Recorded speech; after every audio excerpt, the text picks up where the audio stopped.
Hello traders, you're welcome to this video and I especially welcome you back to the Forex Geek channel. In this particular video, we are going to be discussing the Elliott Wave Count Indicator. Alright, now the Elliott Wave Count Indicator can be used by both complete beginners and experienced traders. The reason is that it automatically calculates and visually represents the Elliott waves for easy analysis. So it's a custom indicator that can be downloaded from external sites and added to the indicators library for your MetaTrader platform. After doing that, you will then have to restart your MetaTrader terminal, and then you can go ahead and add the indicator to your chart. So this is how the Elliott Wave Count Indicator looks like. So as we can see, the indicator clearly shows you the waves, right? The Elliott waves is drawn for you automatically on the chart. Wave 1, wave 2, wave 3, wave 4, and wave 5. You can use it across different currency pairs. You can use it across different time frames. All right. With this indicator, you can identify bullish and bearish trends at a glance. All right. Because having identified the waves for you, in fact, once the first wave and the second wave has been identified, automatically you should know that the trend is either bullish or bearish. For example, if you have identified the first wave in the bullish direction, then you should even know that that is already a bullish trend, because obviously the first wave is usually in the direction of the trend, right? So whenever the indicator begins to number the waves, right, you will use the numbering to know the direction of the trend. Now, in this particular example, we can see that we had a bullish trend, right?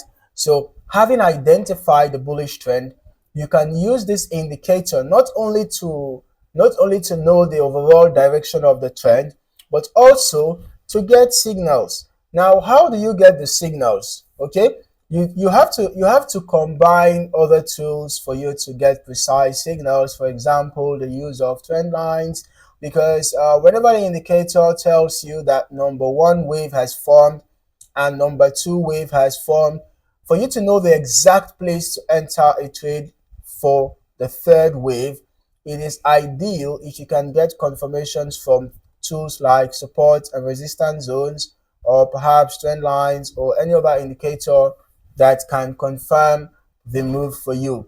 Fibonacci retracement tool is also going to come in handy in this case, because Fibonacci is going to help you identify the possible point where the pullback will come to an end. So for example, we can see that using both horizontal and support resistances with resistance zones, with horizontal and support, using both horizontal support and resistance zones, and trend lines and Fibonacci retracement, we can see that we had a confluence around here telling us that this is probably the end of this pullback. So having identified the second wave, right, the first wave has formed, the second wave has formed, and we got confirmation for the end of this pullback, we can go ahead and enter a buy trade. Once you have entered the buy trade, set your stop loss below the previous swing low, and then for your take profit, you can set it at resistance zones. You can use the Fibonacci retracement to exit when the price gets to the zero level, or you can just use any other indicator of your choice for confirmation. All right.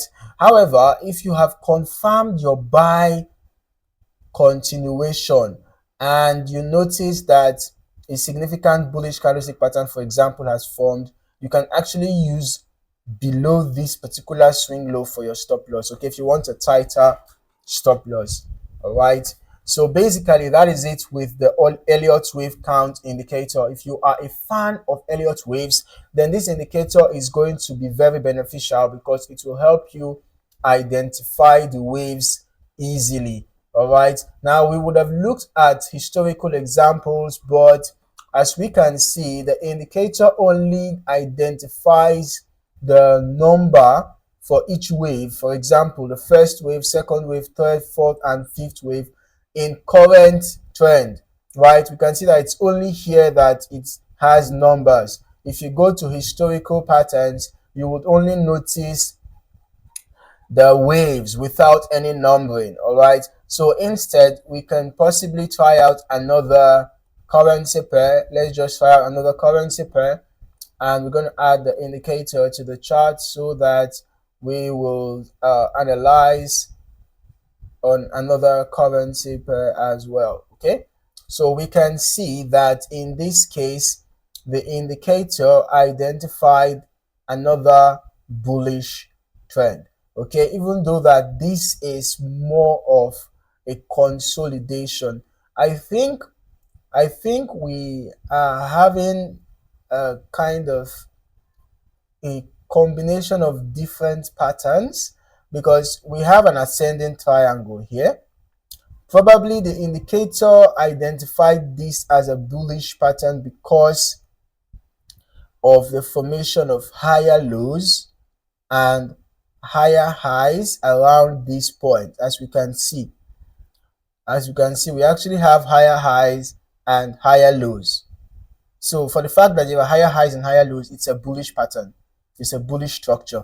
So perhaps that is why the indicator identified this as a bullish structure, even though we have an ascending triangle. We actually have a ranging market within this bullish structure.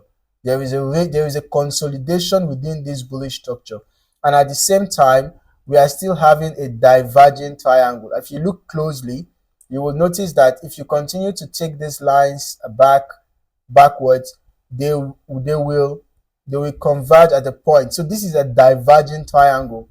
It's a diverging triangle pattern that we have, and we still have an ascending triangle pattern within that diverging triangle pattern. But at the same time, we still have a bullish structure. Okay, so as the indicator has identified the waves for us, if you are looking for a trade, you can either look for counter trend opportunities or opportunities in the direction of the trend, whichever the case may be.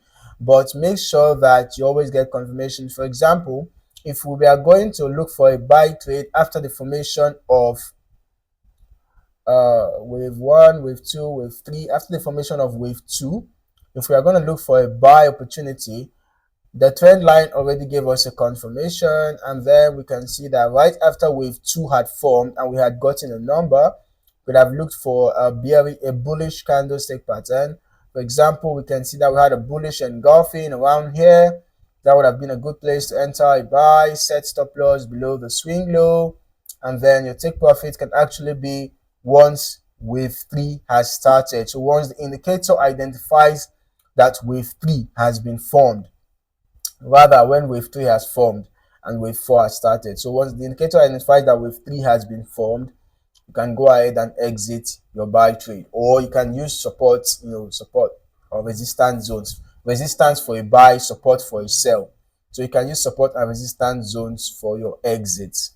All right, so that is it for this video. I hope you found this video insightful. Kindly like and subscribe for more trading insights, and don't forget to hit the notification bell so that you don't miss out on more trading videos like this. In the meantime, thank you for watching and happy trading.